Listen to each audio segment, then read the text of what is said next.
Salam dəyərli müdavimlər, abituriyentlər, xoş gördük hamınızı. Mən Akşin Tahirov, tarix müəllimiyəm. Dəyərli yoldaşlar, vaxt itirmədən keçirik növbəti mövzumuza. Növbəti mövzumuz Qəznəlilər dövləti. Qəznəlilər dövləti. 962-ci ildən 1187-ci ilə kimi bir dövr sürən Qəznəlilər dövlətini Alptəkin yaratmışdı. Alptəkin. Alptəkin kim idi? Qulamlardan idi. O vaxt deməli burada söhbət Ərəb xilafətinin zəiflədiyi dönəm və türk sülalələrinin aktivləşdiyi dönəm Mərkəzi Asiyada həmin dönəmlərdən söhbət gedir. Burada keçən mövzumuzda dediyim kimi demək Qaraxanlıları və Qəznəlilər dövləti meydana gələcək. Qaraxanlını keçmişik.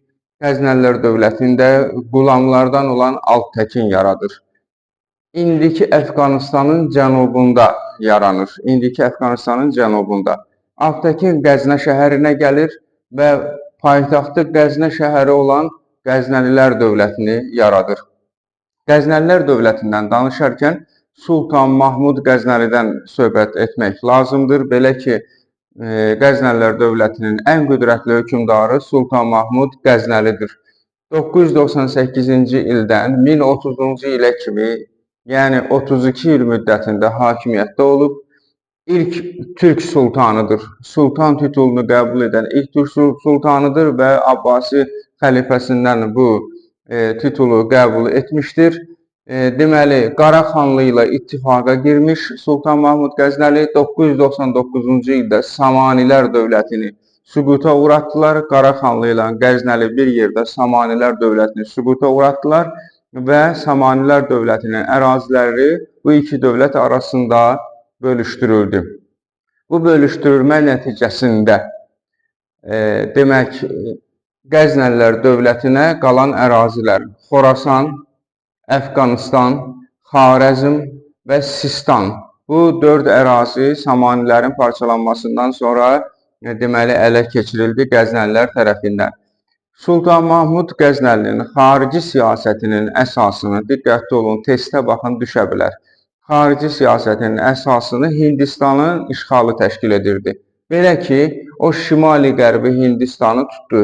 Çox sürətli, davamlı zərbələr nəticəsində şimali-qərbi Hindistanı tutdu. Gələcəkdə hansı ki, Pakistan dövləti yaranacaq, yavaş-yavaş onun təməlləri atılırdı. Yəni, düzdür, uzun bir müddət keçəcək, amma oranın İslamlaşması məhz Sultan Mahmud Qəznəlinin dönəmi ilə bağlıdır.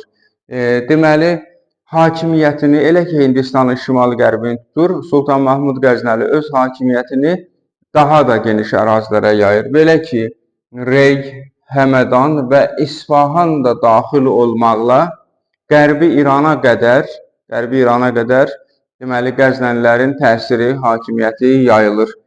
Eyni zamanda elmə böyük önəm verən Sultan Mahmud Qəznəli Əl-Biruni və İbn Sinanı himayə edir və onları sarayına dəvət edir.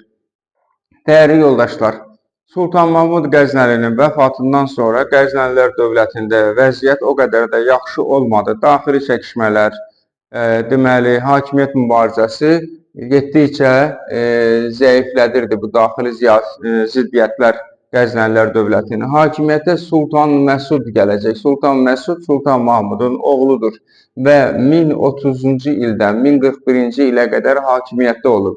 Onun dövründə bir sıra başqa hadisələr baş verəcək ki, bu da Qəznəlilər dövlətini daha da zəiflədəcək. Belə ki, 1040-cı ildə Dəndənəkan döyüşü baş verəcək.